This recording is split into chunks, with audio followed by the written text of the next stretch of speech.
So in class the other day, I asked you to think about how you can contribute to the common good by promoting the good of the family in the future as an adult, and also how you can do that now as a high school junior.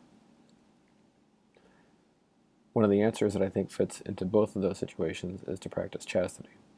Now hopefully when you were sophomores you learned that chastity is more than simply not having sex before marriage, but rather that chastity is a virtue that directs sexuality toward the truth of love. And love is not a feeling, it's an act of the will. That means it's a choice that consists of a preference in a constant manner of the good of another to the good of oneself. So it's choosing to put the good of others before your own. That's from Pope John Paul II. Now, how chastity as an adult promotes the family is fairly obvious. The family is a community of love. Directing sexuality toward love is a way of building up that family, whereas directing sexuality in a way that is contrary to love would certainly contradict that. And I think you could probably find examples of that application. So how does it promote the good of the family now? There's certainly an immediate impact.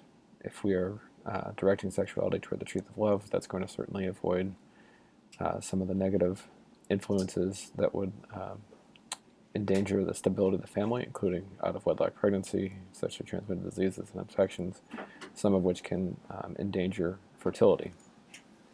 And there's also a longer-term impact.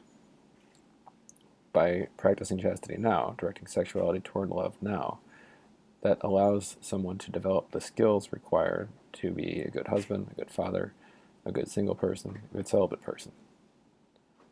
Again, all require the skill, and skills, as we know, are acquired through practice. Regarding marriage and family life in particular, husbands and fathers must constantly sacrifice for the good of spouse and children. I could think of 1,000 different ways in which that's the case in my life.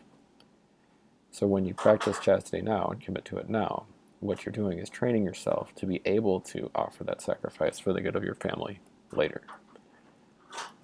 And of course, in the here and now, promoting the good of others within your family certainly increases the stability of the family in which you exist right now.